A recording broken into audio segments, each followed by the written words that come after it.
अस्सलामुअलैकुम दोस्तों, उम्मीद है कि आप हजरात खैर व आफियत से होंगे। अल्लाह रब्बुल इज़्ज़त आप लोगों को इसी तरह खुशहाल रखे, आमीन। आज 27 मई 2025 बरोज़ मंगलवार है। 4 मुसलमानों की हुई मॉब लिंचिंग। 4 मुसलमानों को बहुत ज़्यादा मारा पीटा गया, ज़ख्मी कर दिया गया, जान से मारने की कोशिश की गई। जमीयत उलमा हिंद के सदर मौलाना महमूद मदनी साहब सख्त गुस्से में आए, गुस्से से हुए आग बगोला कर दिया हुकूमत हिंद को बड़ा चैलेंज और दिया बड़ा बयान। वहीं पर इंडिया और दीगर ममालिक के मुसलमान असदुद्दीन अवैसी पर सवाल उठा रहे हैं और उनको बुरा भला कह रहे हैं कि आप तो मोदी की तरफ से पहलगाम हमले को लेकर बाहर जाकर ऐशो आराम कर रहे हैं, सुकून इत्मीनान की सांसें ले रहे हैं, और इंडिया में क्या हो रहा है कुछ पता भी है, कुछ खबर भी है। दोस्तों, पूरी खबर क्या है, आइए बगैर किसी तमहीद व ताख़ीर के जान लेते हैं, सुन लेते हैं। दोस्तों, आप लोग वीडियो मुकम्मल देखिएगा और मुकम्मल वीडियो देखने के बाद इस वीडियो को ज़्यादा से ज़्यादा मुसलमानों तक पहुँचाइएगा, ज़्यादा से ज़्यादा आम कीजिएगा ताकि मुसलमान असदुद्दीन अवैसी से होशियार हो जाएं। दोस्तों, आइए पूरी खबर को जान लेते हैं, सुन लेते हैं। जमीयत उलमा हिंद के सदर मौलाना महमूद असाद मदनी ने अलीगढ़ में 4 मुस्लिम ताजिरों पर भीड़ के जरिए किए गए बहीमाना हमले को इंसानियत सोज और मुल्क के लिए शर्मनाक अमल करार दिया है।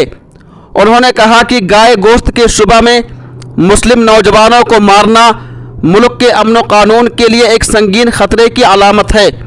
इस सिलसिले के वाक़यात लगातार रोनुमा रहे हैं, लोगों की जानें जा रही हैं, लेकिन सख्त कानून और आला अदालत की हिदायत के बावजूद गौ रक्षक ग्रुप बेखौफ होकर लोगों की जान के दर पे है और उनकी पुष्ट पनाही की जाती है।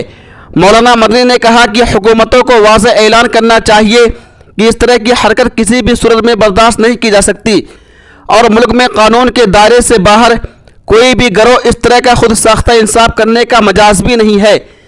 नीज़ सुप्रीम कोर्ट ने जो हिदायत दी हैं उन पर अमल दरामद को यकीनी बनाना चाहिए।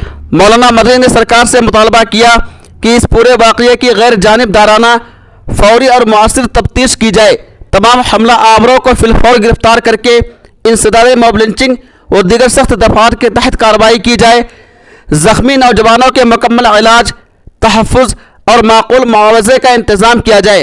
वाज़ेह रहे कि वाक़ये की इत्तला मिलते ही जमीयत उलमा शहर अलीगढ़ के सदर मुफ्ती अकबर कासमी की क़यादत में एक वफ़द GNMC अस्पताल पहुँचा और मुतासरा नौजवानों के अहल खाना से मुलाकात करके मुकम्मल ताउन की यकीन दहानी कराई। इस सिलसिले में जमीयत उलमा हिंद के जनरल सेक्रेटरी मौलाना हकीमुद्दीन कासमी को जमीयत उलमा अलीगढ़ ने एक रिपोर्ट भी इरसाल की है, जिसके मुताबिक जमीयत उलमा के नुमाइंदे आला अधिकारियों से लगातार राब्ते में हैं ताकि सभी सरपरस्तों की गिरफ्तारी को यकीनी बनाया जाए। उन्होंने बताया कि ये लोग गोश्त के ताजिर हैं, उनके पास गैर ममनुआ जानवर का गोश्त था जिसका बिल भी उनके पास मौजूद है। उसके बावजूद सरपरस्तों ने कुछ न सुना। नियाज अहमद फारूकी, सेक्रेटरी जमीयत उलमा हिंद। दोस्तों, अब आइए असदुद्दीन अवैसी के बारे में जान लेते हैं कि इंडिया और दीगर ममालिक के मुसलमान अवैसी से काफ़ी ज़्यादा नाराज़ हैं और उन्हें क्या क्या कह रहे हैं, आइए जान लेते हैं, सुन लेते हैं। एक साहब लिखते हैं कि असदुद्दीन अवैसी ये मोदी का चमचा और चापलूस है, जाहिर में कुछ और है, बातिन में कुछ और है। एक साहब और लिखते हैं कि अवैसी बाहर जाकर मज़े कर रहा है और इंडिया की हुकूमत मसाजिद, मदारिस, मकातिब, खानकाहों को शहीद कर रही है, गिरा रही है और मुसलमानों को कत्ल किया जा रहा है, मुसलमानों को जान से मारा जा रहा है, मुसलमानों की मॉब लिंचिंग की जा रही है, मुसलमानों पर हमले हो रहे हैं और अवैसी मज़े ले रहा है, खुश हो रहा है, बाहर जाकर के ऐशो आराम की ज़िंदगी बसर कर रहा है। एक और साहब लिखते हैं कि अवैसी मुनाफिक है, आज इसका निफाक जाहिर हो चुका है, सभी मुसलमान इससे होशियार रहें और इसकी बातों में बिल्कुल ना आए। एक और साहब लिखते हैं कि अवैसी कुछ तो शर्म करो, सिर्फ कुत्ते की तरह भूखते थे और कोई अमली कदम नहीं उठाते थे, आखिर क्यों? इस तरह के हज़ारों नहीं बल्कि लाखों कमेंट जो है अवैसी साहब के खिलाफ आए हुए हैं। दोस्तों, आप लोग इस वीडियो के बारे में, इस खबर के बारे में और असदुद्दीन अवैसी के बारे में क्या कहना चाहते हैं? और जो 4 मुसलमानों को ज़दोकोब किया गया, 4 मुसलमानों पर हमला हुए, اس کے بارے میں کیا کہنا چاہیں گے اور حکومت سے کیا کہنا چاہیں گے، کمنٹ باکس میں جا کر کے اپنی رائے کا اظہار ضرور کیجیے۔ تب تک آپ ہمیں اجازت دیجیے، اللہ حافظ، اپنا خیال رکھیے گا۔